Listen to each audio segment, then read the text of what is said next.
Alright guys, we're going to be on Pilsen again and again in the Hawk 30, and what I'm going to show you is kind of how you can manage this map, right?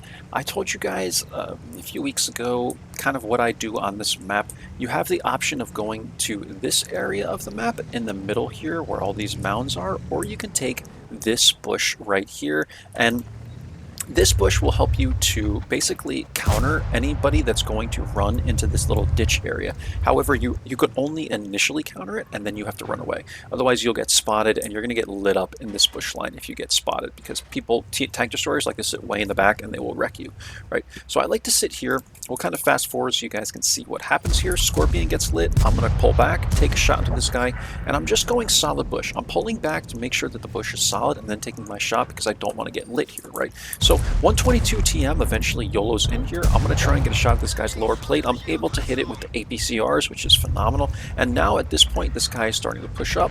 I like to get one more spot on him so he stays lit for a little while longer. And then I'm going to pull back because I don't want to get spotted here. It's extremely important that I do not get lit here. I'm going to take this shot at the Su-130. This is a little risky, but the Su-130 I know is out of my spotting range.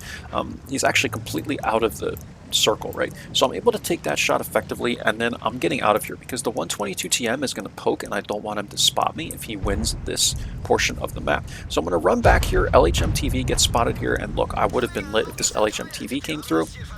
And now at this point, I'm making a very risky play here by sitting where I'm sitting. Like eventually I try and come back down. I'm like, all right, maybe if I sit here, I can try and outspot the LHM TV.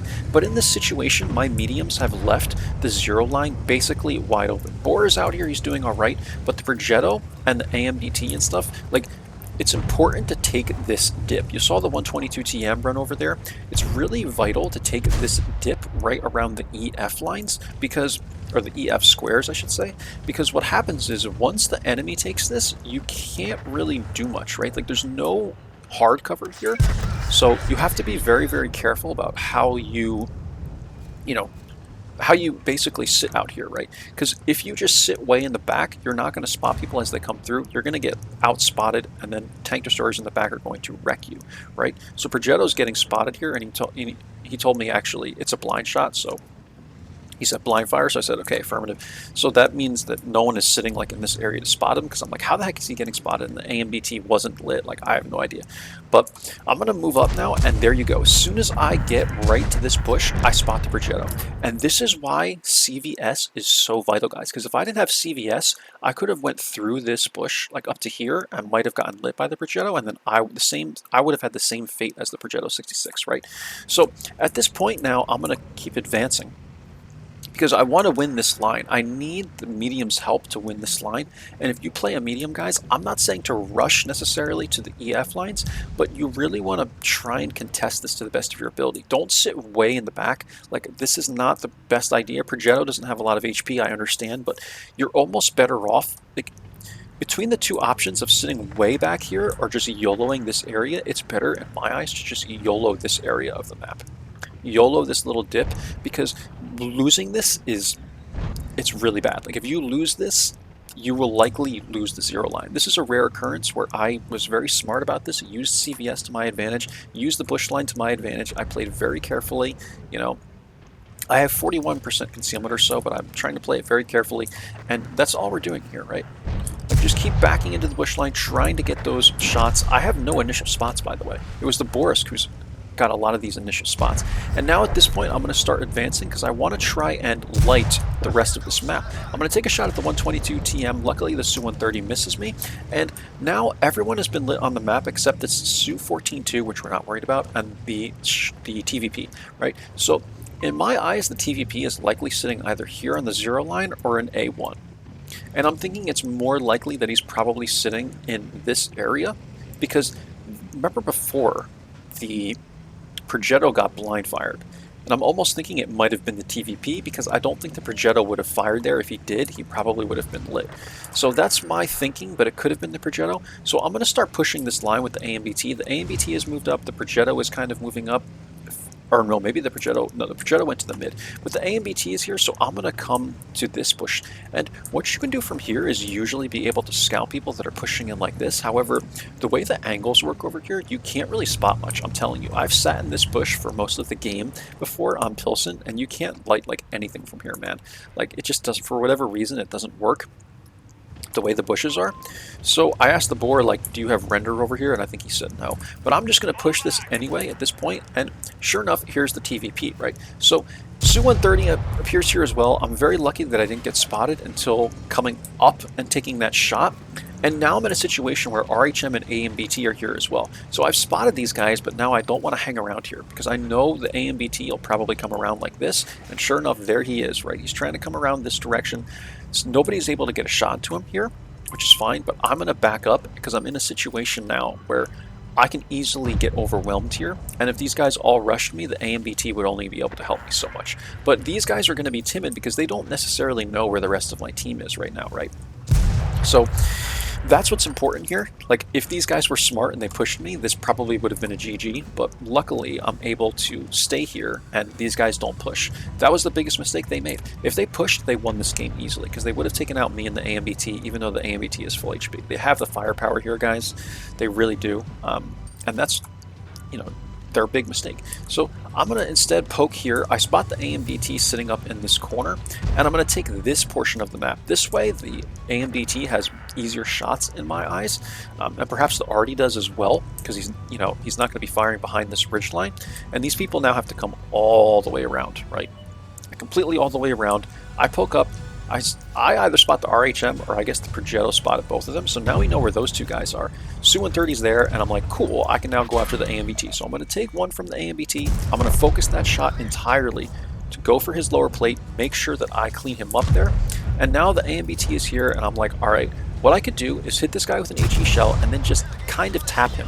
I don't ram into him fully because I know I would lose more HP. So I'm trying to like stop just before I hit him and only hit him at a certain speed, just enough so that I know I will kill him but not lose, more of my HP than necessary.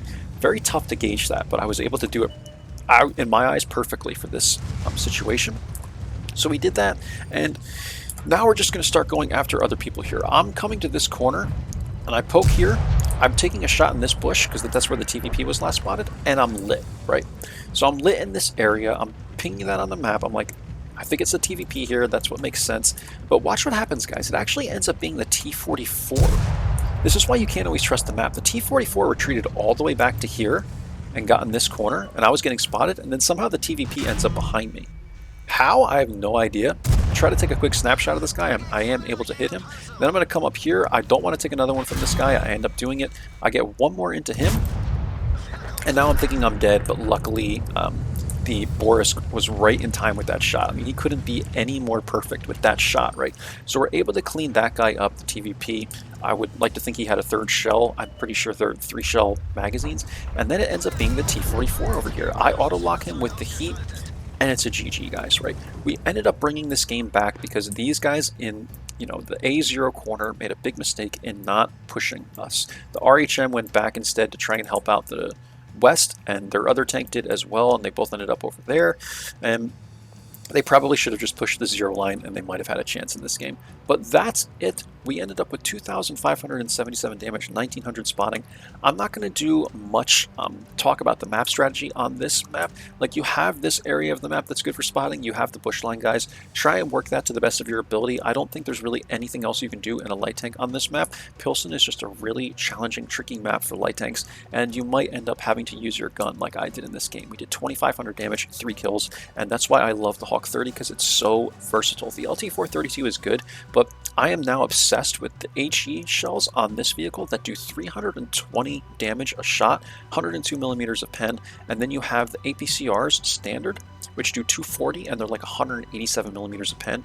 And you have the heats as well when you need to, shoot people that have a lot of armor, and you need to basically burn through that armor. If you're shooting at a flat surface, the heats are really good for that. So that's it, guys. I hope you learned something from this video, but again, Pilsen is not really one of those maps where it's easy to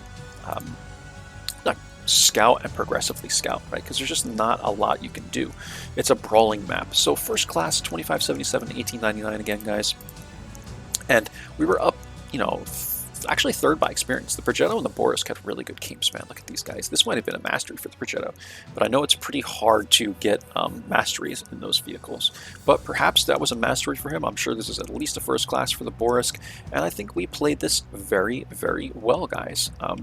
It looks like we were actually second by damage here. Only the Progetto had more damage than me. Scorpion came pretty close, and there you go. Our team was just better, right? I say this after every replay. Our team was just better. There are very, very few games that I feel like I strictly won, right?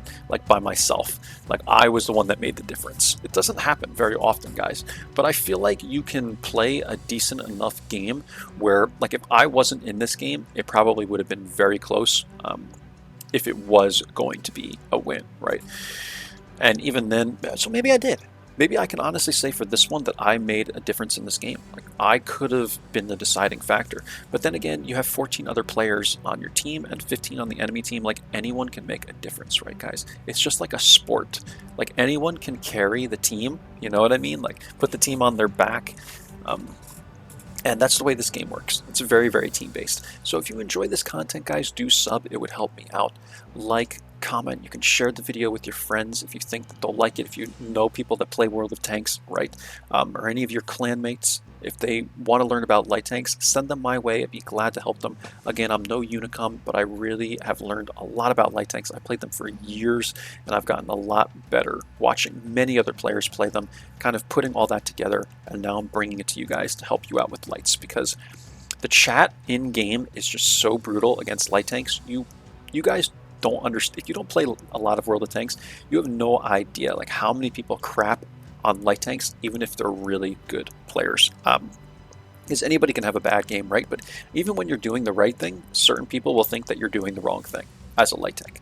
Like, the light tanks are just always looked at as being the problem, right? It's always their fault. And hey, man, it's the way the game works. But anyway, guys, hope you enjoyed. I'll catch you for the next one. Take care of yourselves now, and bye-bye.